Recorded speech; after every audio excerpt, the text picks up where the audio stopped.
वो लड़का उन्हें सीधा ड्रेसिंग रूम में लेकर आ जाता है। फिर वह तीनों अपने अपने लिए ड्रेस चूज करते हैं।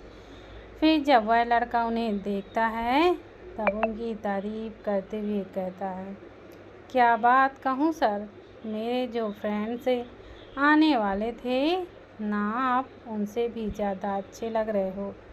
ऐसा लगता है जैसे आप कहीं के सेलिब्रिटीज़ हो। मैनेजर खुश हो जाएगा आप तीनों को देखकर। उसकी बात सुनकर उज्जवल कहता है, थैंक यू सो मच भाई तेरे कॉम्प्लीमेंट के लिए, लेकिन हम लोगों को हमारे चेहरे पर फेस मास्क चाहिए। उसकी बात सुनकर वह लड़का जल्दी से उन तीनों को मास्क दे देता है। फिर वह तीनों पहनकर सीधे वहाँ से पार्टी हॉल रखा गया था वहाँ पर चले जाते हैं। जब वहाँ तीनों पहुँचते हैं तो उज्जवल धीरे से वीर के कान में कहता है, भाई यहाँ पर आकर ऐसा लग रहा है जैसे मैं परियों की दुनिया में आ गया हूँ। वीर उसे इतना एक्साइटेड देख कर कहता है, अपनी यह हवस को अभी अपने अंदर रख, अभी रात बाकी है, कोई ना कोई मिल ही जाएगी। फिर वह दोनों भाई अभिनय की तरफ देखते हैं जो कि नॉर्मल लग रहा था। उज्जवल वीर से कहता है, भाई तो नॉर्मल लग रहे हैं, लगता है उन्हें आज मूड नहीं है। वीर हंसते हुए कहता है, मूड कहाँ से होगा, कॉलेज में जो मिल गई है। उसकी बात सुनकर उज्जवल उसकी तरफ देख कर कहता है, कौन है, मुझे कैसे नहीं पता। वीर उसे रिलैक्स करते हुए कहता है, तुझे कल बताऊंगा, अभी हम पार्टी करते हैं। वह दोनों भी उन दोनों के पीछे चले जाते हैं। जब सभी लड़कियां उन चारों को देखती हैं तो सभी होंटिंग करने लगती हैं। एक लड़की अभिनय के पास आकर कहती है, hi handsome, you are looking so hot. उसके बाद अपनी फ्रेंड की तरफ देख कर कहती है, अगर इतना हॉट बंदा हर पार्टी में आएगा तो मैं किसी भी पार्टी को मिस नहीं करूँगी, और मैं चाहती हूँ कि यह तीनों हर पार्टी में आएं। उसकी बात सुनकर उज्जवल जैसे ही कुछ कहने वाला था कि अभिनय उस लड़की की कमर को पकड़कर अपने आप से सटाते हुए उसके कान में धीरे से कहता है, misbehave, come here only and better, so let's us do not work otherwise UNA properly, not be able to get out of wait tomorrow morning. उसकी बात सुनकर वह लड़की उसके चेहरे पर अपनी उंगलियों से सहलाते हुए कहती है, if you can do it, I am empathy tonight, I hope you don't miss मी। उसकी बात सुनकर अभिनय अपनी उंगली उसके कमर पे फिराते हुए सेंसिटिव आवाज़ में उसके कान में कहता है, I do not touch dirty things like you, and yes for yes, it is the concern to tell anyone about things. You will not do anything to me. You will be instead had you to be a waiter rejected you. उसकी बात सुनकर वह लड़की उसे धक्का देती है और कहती है, तुम दो कौड़ों के बेटा और मेरे सामने एटीट्यूड दिखाते हो। अभिनय उसे इग्नोर करके अपने हाथ में बार काउंटर के पास रखे जूस, वाइन और शराब को पटकता है और एक एक करके सबको मुस्कुराते हुए सर्व करता है। उज्जवल उसकी इस बर्ताव को देखकर वीर से कहता है, क्या भाई सच में सुधर गया? वीर कहता है, वह इतनी आसानी से नहीं सुधरेगा, बस कोई ऐसी मछली नहीं मिल रही है उसे जो उसके लायक हो। चल, यह कहकर वह दोनों भी अपने काम में लग जाते हैं। अचानक वहाँ की लाइट साफ होती है और हाई हील्स की आवाज़ आने लगती है। सब उस तरफ देखते हैं तो एक लड़की के ऊपर स्पॉट लाइट आकर रुकती है। वह लड़की अपने हाथ में माइक लेकर कहती है, हेलो फ्रेंड, आज मेरा कुंवारेपन का लास्ट बर्थडे है। क्योंकि 2 दिन मेरी शादी है, इसलिए आज मेरी आज़ादी है। चलो पार्टी एंजॉय करते हैं। यह कहकर वह अपने हाथों में पकड़े वाइन के गिलास को उठाकर चेयर्स करती है, जिसके साथ ही सभी अपनी अपनी वाइन पीने लगते हैं। अभिनय उस लड़की को देखकर कहता है, चलो कोई तो मिली मेरे स्टैंडर्ड की।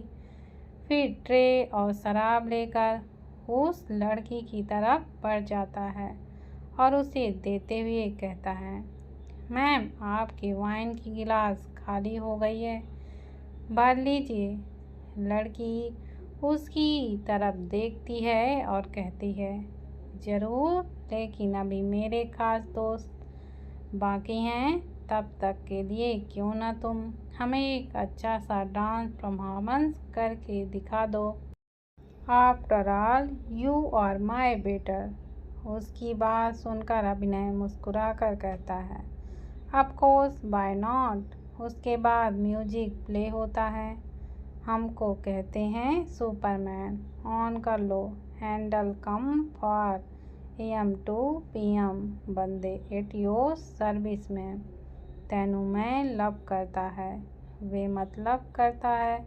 उस गाने के साथ अभिनय भी गाते हुए उस लड़की की तरफ अपना हाथ बढ़ाकर कहता है, आपकी बर्थडे है तो डांस करना तो बनता है ना। यह कहकर वह उसे भी अपने साथ ले जाता है। वीर और उज्जवल और उसके साथ जो लड़का था वह भी अपने लिए डांस पार्टनर खोज ही लेते हैं। बाहों में आजा सोनिया, बस आज रात के लिए। साड़ी ता देसी है आदा, साड़े दे तो जन पिदा, बाहों में आजा सोनिए। बस आज रात के लिए, सुबह होने ना दे, साथ खोने ना दे, एक दूसरे को हम सोने ना दे। तू मेरा हीरो है ओ। अभिनय उस लड़की को राउंड घुमाते हुए फिर से डांस करने लगता है। वीर भी अपने साथ जो लड़की थी उसके साथ डांस कर रहा था। सुबह होने ना दे, साथ खोने ना दे, एक दूसरे को हम सोने ना दे। मैं तेरा हीरो हूँ, ओ हाँ मैं तेरा हीरो हूँ, मैं तेरा हीरो हूँ, हाय मैं तेरा हीरो हूँ।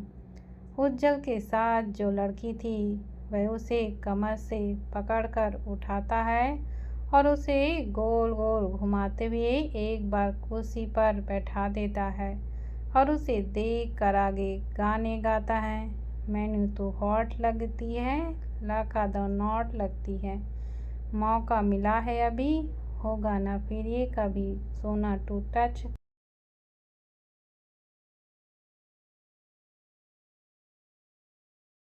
कर ले ये बाहों में आजा सोनिए, बस आज रात के लिए। कहते हुए अभिनय उस लड़की को अपने करीब खींचता है। तभी अचानक उसके फेस का मास्क गिर जाता है और उतने ही टाइम प्राइवेट रूम का दरवाज़ा खुलता है और एक लड़की हाई हील्स और ब्लैक कलर की फुल लेंथ वाली ड्रेस पहनकर अंदर आती है। अभिनय का पूरा ध्यान उसके मास्क में चला गया था, क्योंकि वह उस लड़की के साथ डांस करने में बिजी था। सुबह होने ना दे, साथ खोने ना दे, एक दूसरे को हम सोने ना दे। तू मेरा हीरो है, हाँ तू मेरा हीरो है। अचानक उस लड़की की नज़र प्राइवेट रूम में अभी दाखिल हुई लड़की पर पड़ती है तो वह अभिनय से कहती है, just wait, what boy, I am coming with you. बस मेरी फ्रेंड जो है वह आ गई है। यह कहकर उसे हाथ दिखाकर रुकने के लिए कहती है और उस लड़की की तरफ चली जाती है जो कि अब आई थी। तब से अभिनय को ही घूर रही थी। जब अभिनय उस लड़की को देखता है तब मानो उसकी जान उसके हलक में ही अटक गई थी। इधर हेल मैंसन में ऑनी मासूम सी शक्ल बनाकर अपने कमरे में बैठी हुई थी। फिर वह जल्दी से अपने बेड से उठती है और उसके कमरे की तरफ चली जाती है। जब वह पहुंचती है तो देखती है कि वेद अपने लैपटॉप में कोई ज़रूरी काम कर रहा था। वह उसे देखती है और फिर मन में कहती है, अभी सोया हुआ है। अगर मैंने इसे जगा दिया तो मुझे भुगतान के तौर पर कुछ न कुछ तो करना ही होगा।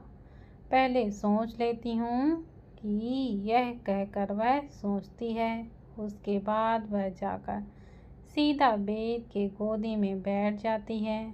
वेद जो पूरी तरीके से अपने काम में डूबा हुआ था, अचानक ऑनी के आने से उसे डिस्टरबेंस होता है और उसे घूरने लगता है। ऑनी अपने हाथ को वेद के गले में डालती है और क्यूट सा चेहरा बनाकर कहती है, बेबी अभी तक मेरा शॉपिंग का सामान आया नहीं है। वेद उसे बिना पकड़े घूरते हुए कहता है, मैं क्या करूं? तो मैंने कहा था ना आ जाएगा टाइम पर, और तुम मुझे डिस्टर्ब क्यों कर रही हो? मैं काम कर रहा हूँ ना, निकलो यहाँ से। ऑनी उसे और कसकर पकड़ते हुए कहती है, नहीं तुम तुरंत कॉल करो और बोलो कि वह लोग मेरा सामान जल्दी से लेकर आए। वेद को पता नहीं क्यों आज ऑनी के खुद के चिपकने से इरिटेशन हो रही थी। वह तुरंत खड़ा हो जाता है जिसके कारण ऑनी धड़ाम की आवाज़ के साथ सोफे से गिर जाती है, जिसके कारण उसकी कमर को पकड़ते हुए कहती है, पागल आदमी, जब तुम मेरे करीब आते हो तब तो तुम्हें कोई दिक्कत नहीं होती, और आज जब मैं तुम्हारे करीब आ रही हूँ तो तुम्हें दिक्कत हो रही है। वेद गुस्से से कहता है, मेरे से दूर रहा करो। उसकी बात सुनकर ऑनी शैतान की तरह मुस्कुराती है और कहती है, ठीक है मैं दूर रहूँगी, लेकिन एक बात, तुम भी मेरे पास मत आना, ठीक है? और दूसरी बात, आज मैं यहीं सोने वाली हूँ। वेद उसकी तरफ झुकते हुए कहता है, तुम मुझे परेशान करना चाहती हो? क्यों ना आज हम दोनों ही परेशान हो जाएं, रात भर कैसा रहेगा? ऑनी जब अपने चाल को अपने ऊपर उल्टा पड़ते हुए देखती है तब वह उड़ते हुए कहती है, नहीं मैंने कब कहा, मैं अपने कमरे में ही सो जाऊंगी। मैं भला क्यों तुम्हारे साथ सोने लगी? उसे जाता देख वेद अपना एक पैर सोफे के उस तरफ रखता है और एक पैर को ज़मीन पर ही रहने देते हुए पूरी तरीके से ऑनी के ऊपर झुक जाता है और अपने चेहरे को ऑनी के चेहरे के बिल्कुल करीब लाकर कहता है, चलो आज मैं तुम्हें किस करना सिखाता हूँ। ऑनी उसे घूरते हुए कहती है, मुझे नहीं सीखना है, और तुम ही तो कह रहे थे ना कि मैं तुमसे दूर रहूं, तो मैं जा रही हूँ। यह कहकर वह उसके सीने पर हाथ रखकर उसे दूर करने की कोशिश करती है तो वेद उसके दोनों हाथों को पकड़ सोफे के हैंडल के ऊपर कर देता है और अब ऑनी के होठों के खिलाफ कहता है, आई लव यू। ऑनी उसके सडनली प्रपोजल से हैरान हो जाती है और अपनी नज़रें इधर से उधर करते हुए कहती है, तुम पागल हो क्या? मैं तुमसे प्यार नहीं करती, और मैं भला ऐसे इंसान से क्यों प्यार करूँगी जो इंसान कम और जानवर ज़्यादा है और उसे लड़कियों से रिस्पेक्ट करनी ही नहीं आती। ऊपर से मुझे हमेशा ही परेशान करता रहता है और मुझे कितना तकलीफ़ देता है। वेद उसकी तरफ देखकर उसके होंठों पर अपने होंठ रख देता है और उसे कुछ देर किस करने के बाद उससे अलग होता है और अपना माथा उसके माथे पर जोड़ते हुए कहता है, वही परेशान करना, लड़ाई करना और तुम्हें ऊपर पाबंदियाँ लगाना, तुम्हारा मुझे हमेशा परेशान करना, इन्हीं सब चीज़ों से मुझे तुमसे प्यार हो गया है। कहकर वो अपने होंठ एक बार फिर से उसके होंठों पर रख एकदम से सॉफ्टली किस करने लगता है, जिसके साथ योनि उसका साथ देती है। और जैसे ही वेद की पकड़ उसके हाथ से थोड़ी ढीली होती है तो योनि अपनी पूरी ताकत लगाकर उसके होंठों को काट लेती है और उसके सीने पर हाथ तक ढकेल कर खड़े होते हुए कहती है, तुम्हें मैं बेवकूफ़ लगती हूँ कि तुम मेरे जरिए मेरे डैड को बर्बाद कर सको। यह सपना तुम सपने में देखना, हकीकत में नहीं, और तुम जैसे इंसान से मैं कभी प्यार नहीं करूँगी। I just hate you. यह कहकर वह जैसे ही वहाँ से जाने लगती है कि वेद उसे कमर से पकड़ बेड पर फेंक देता है और फिर उसके ऊपर आकर कहता है, चलो कोई नहीं, आखिरकार तुम्हें पता है तो क्यों ना मैं तुम्हें पा ही लूँ।